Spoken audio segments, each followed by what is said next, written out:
Hi, this is Fern G. Carr, website www.ferngzcarr.com. Welcome to my Facebook Live reading, Nature Reflections, Part 1, Nature. My name is Fern G. Carr, and it's a pleasure to be with you on Facebook Live here today. I want to welcome you. Thank you for tuning in. I would like to be very sure to thank the League of Canadian Poets and the Canada Council for the Arts for their support. I would also very much to thank Meta for making this Facebook Live a possibility. So as I've mentioned in all my previous readings, I usually do in-person readings where I have someone to introduce me. So I will be giving you a little bit of information about myself just before I get started. Um, and if you want to have more information, please feel free to look me up on my Wikipedia page. Just go to Wikipedia, Fern G. Carr. Also my website at www.ferngzcarr.com. You can see some of my work. I have a lot of videos on my YouTube channel. Okay, so I'm a full member of the League of Canadian Poets and a member of the Federation of BC Writers. I write and translate my poetry in 6 languages, including Mandarin, which is a Chinese dialect. But these readings will be in English today. My book, my poetry collection is Shards of Crystal, published by Silverbow Publishing. And I've been published about 700 times worldwide, but as I've mentioned before, my greatest publication credit, if you want to call it that, is the fact that I have one of my poems in permanent orbit around the planet Mars aboard NASA's MAVEN spacecraft. So that is a total thrill for me. So if you are joining me this week for the first time, this is part 4 of my themed poetry reading series. And I've been doing 2 themes per reading. So today's themes are nature and reflections. And I'm going to be reading for about 20 minutes or so. And if you have any questions or comments, please feel free to type them up in the comments section, and I'll be happy to answer after I finish doing my reading. So my first theme, nature. Well, nature is obviously the stuff that poetry is made of, and there are just so many topics that I could address. And you know, as with nature, there's a light side and a dark side, so I've tried to cover both of those in this section of my reading. So the first poem I'm going to start with is called The Elusive Language of Trees. And I actually got the idea of trees speaking to people from a story I read.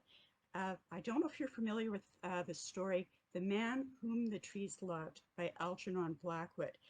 But that was definitely a very sinister piece, unlike mine. I like to think of mine as maybe haunting. The Elusive Language of Trees. The trees speak to me in tongues. Mortal that I am, incapable of deciphering their messages, nested in the rustling of leaves and in the crepitation of branches whose outstretched arms are weary of supplication. Like a type of aphasia, I'm hindered by my mind. The words of the trees rendered unintelligible.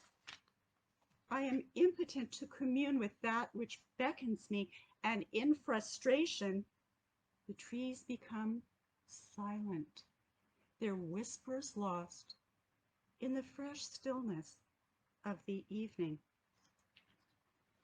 You know, I'm amazed by how many creatures are camouflaged in their natural surroundings. You know, I sometimes go for hikes or walks in the woods, and I'm lucky if I can see a robin. But I think, especially with climate change becoming more erratic, animals are forced to adapt. And unfortunately, many of them suffer from loss of habitat. Consequently, they become even more vulnerable. So this is an instance of that. It's called Anaconda. 12 feet of serpentine muscles slither across South American wetlands, lying in wait for fish and baby caimans, coiled, ready to pounce and mercilessly constrict unsuspecting victims under the blistering tropical sun. The intense heat dries out its habitat, and even the anaconda must seek relief. It is forced to slink through murky waters, which eventually evaporate, leaving only cracked clay cobblestones.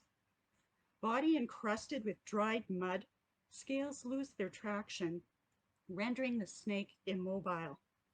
Unable to escape, it slowly bakes. The mighty anaconda heaves in agony, reptilian head thrust backward, gaping jaws raised towards the sky. Silent screams rage against its earthen prison. In a defunct river, formerly a sustainer of life, now a parched wasteland where a once mighty predator falls prey to the elements. Well, I was on the internet and I came across something called a fire rainbow. And I thought it was really fascinating because it's clouds basically that are colored like rainbows. And I like the contrast in the name fire rainbow because fire is associated with dryness and heat, whereas rainbows are associated with the opposite. And I also added the epigraph to this poem by William Wordsworth, and because I've always admired his beautiful nature poetry. Fire rainbow, quote, "My heart leaps up when I behold a rainbow in the sky," unquote. William Wordsworth, The Rainbow. Diaphanous wisps of cirrus, laden with hexagonal crystals, beckon the sun to traverse their optically aligned, plate-shaped faces and refract its rays at perfect right angles to create an ice halo, also known as a fire rainbow. A chiffon cloud of flame-like plumes, the colors of the spectrum, its vibrant reds, oranges, yellows, blues, greens, indigos, and violets. The colors that set the skies ablaze with their icy fire. Now, my poem Spinnerets, I purposely wrote it in more of an antiquated style because I wanted to give it an elegant feel, and the nature behind it, though, is never out of date. So I paired the beauty of the spider's artistry with the beauty of mythology. Spinnerets. Iridescent dewdrops twinkle upon gossamer strand, plucked by whispering zephyr as on silvery harp, whilst haunting melodies waft o'er distant lands, siren enchantress beckoning from the dark. Thou hast not spinning wheel, spindle, or distaff, nor hast thee a loom, thine inspiration divine. With simple elegance thou weavest thy wondrous craft, spinnerets deftly creating purity of form and line. Like contrast between Pallas Athena and Lydian Arachne, thy silken tapestries radiate the majesty of dawn. From the fleece of clouds thou spinnest thine artistry. Alas, today thy web be here, on the morrow 'tis gone.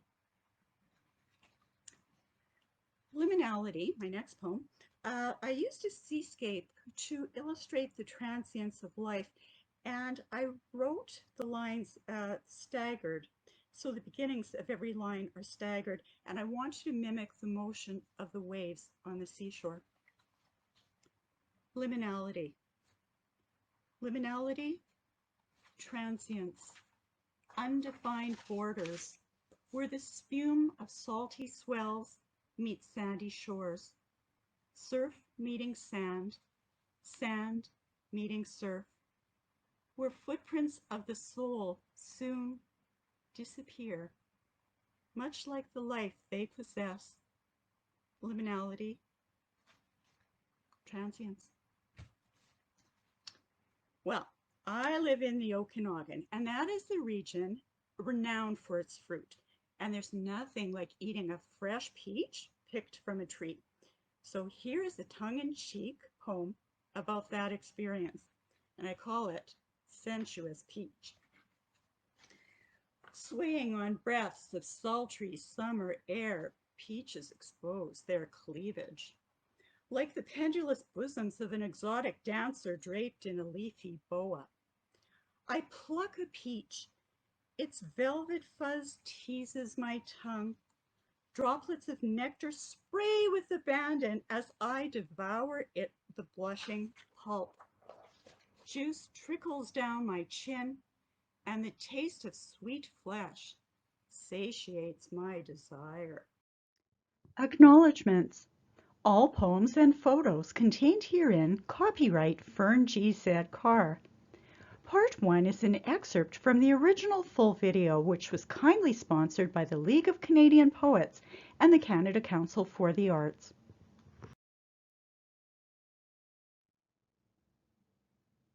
Thanks very much for watching my video. If you enjoyed it, feel free to like, and please be sure to subscribe. For more poetry, my book Shards of Crystal is available on Amazon. Thanks again, and stay tuned for a new video every Wednesday.